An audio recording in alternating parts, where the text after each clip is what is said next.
That is a sight and a half. Hola, Closo. Hello and welcome to another one of my films. Today, I'm going to get out in the wilderness a little bit more. I'm just on the southern side of Castell y Bere in Mid Wales, and what I'm hoping to do today is to visit an incredible castle.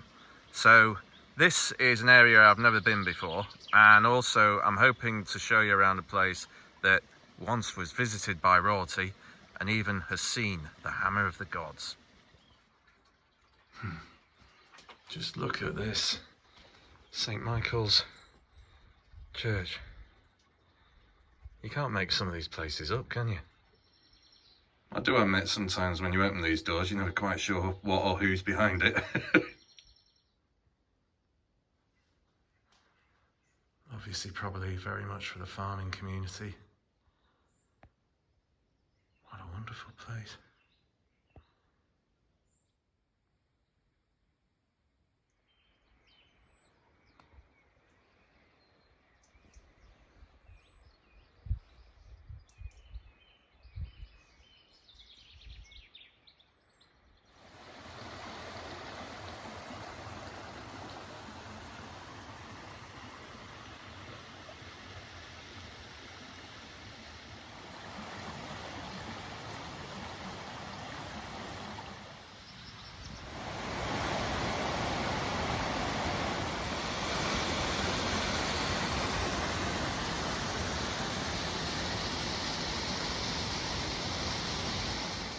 Foil Care Berklan.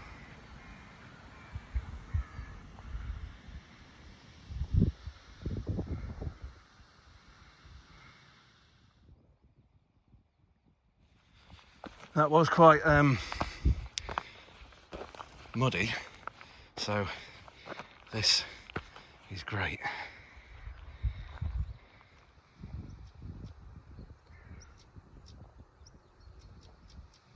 Those are stone chats. Brilliant.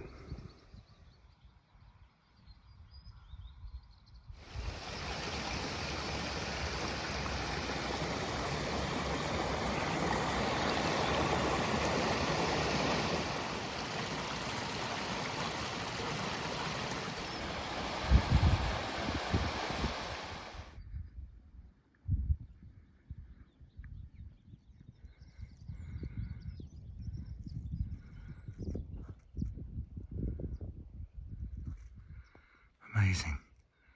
Red kite overhead.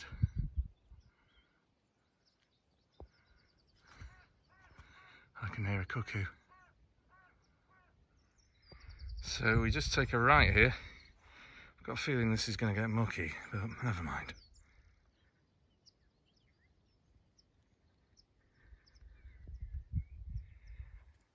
These are called sheepfolds, and probably they've been here centuries, but the principle is it's separating up the flock of sheep. You'll often see them on maps. They're a good guide as to where you are a lot of times. But it's just lovely to see one in such a setting.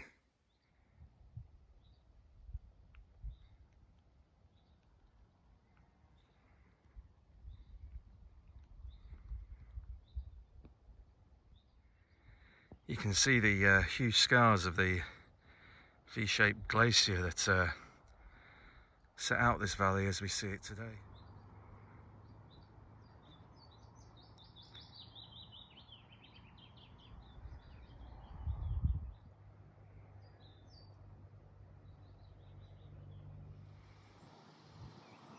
Right, just had about 3k there, and it's about an hour and 15, so just dropping down now onto a path that will lead us onto a quiet country lane. That call there is a pied flycatcher. Brilliant. I've not seen one of those for goodness knows how long.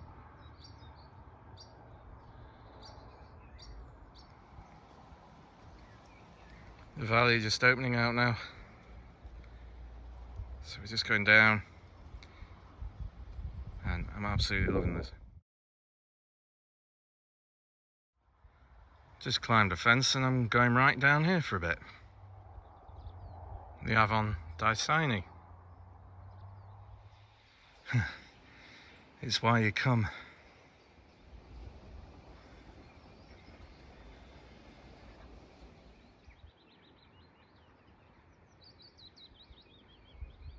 So let's go back in time.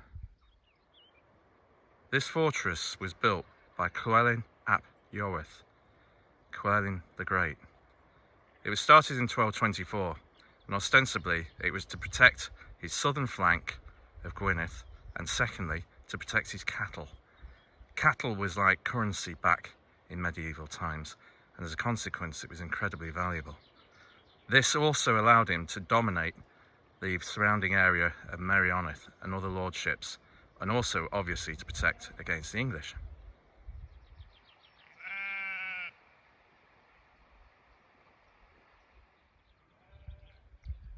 The Cadair Massif there in the background, but you can still see the land today has been used for exactly the same reason as Llewellyn built the fortress, and now it all makes perfect sense. 3 hours, 7.5k, absolutely superb. Just rings back to the time of Llewellyn. Castell y Bere.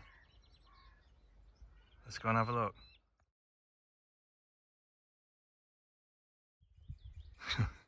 Nearly missed the way in. So, the way in proper. So this was used to about 1294, so not actually that long. In fact, the English took it over, but didn't really find their dream of creating a border town was took up by many people, so it just fell into disuse. So it said there was quite an elaborate portcullis stroke drawbridge as well, but when you just look here, I mean, that's sort of a pretty precarious drop of 100 feet straight down. It's just perfectly positioned. When you've walked here, I think you kind of get a much better sense of just the whole perspective of this on the actual environment it's within. It's absolutely huge compared to the surrounding area. So, tell you what, let's start at the back and move forward. So, this is the Great Hall, normally put at the opposite end to the business end of a castle. Normally a D shape as well, so we'd sort of be standing underneath it. It would have been a lot higher. But just imagine meeting Llewellyn here. Absolutely stunning. You can see how the natural rock promontories actually been built into the castle. That's amazing. So just moving forward, this is sort of more of a living stroke storage area around here. Probably barracks actually for the soldiers. And again, you can just see over here, it's wonderful how they use the brick and the rock together to create the wall. Staggering. Now this would have been the Great Tower overseeing the sort of, I guess, the main angle of attack that the enemies of Llewellyn would have come from, so it would have been much, much taller.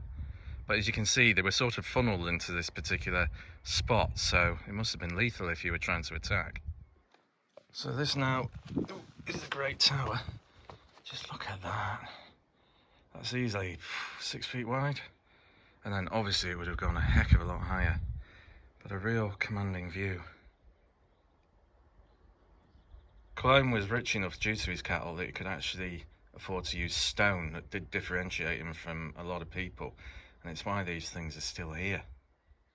So this is the business end of the castle. So this would have been a drawbridge, and then this nice death pit dug down there, and then you come down here and there would be a sort of bridge, but it was probably easily collapsible.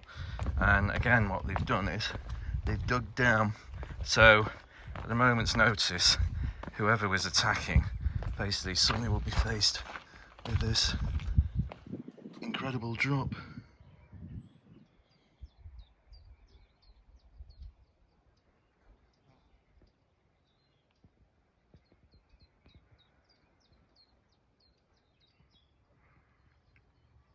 This is absolutely astonishing.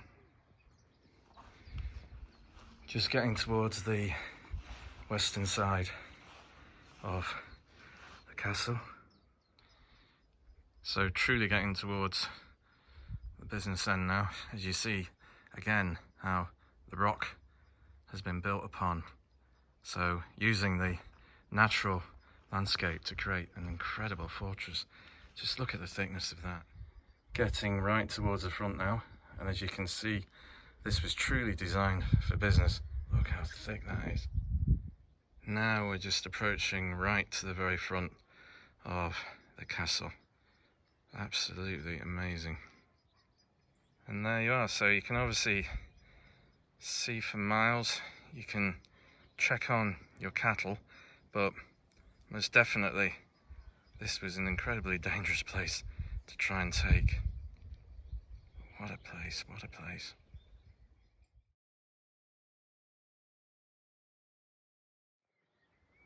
So, as I said at the start of the film, this is a place where royalty met a god. So, on the right there, Brian Johnson from AC/DC met, on the left, the hammer of the gods himself, Led Zeppelin singer Robert Plant. And no joke, I wouldn't have found this place if those two hadn't done an interview from here. Well, that was about 3.5 hours, 8.5 kilometers. What an amazing place to end up at.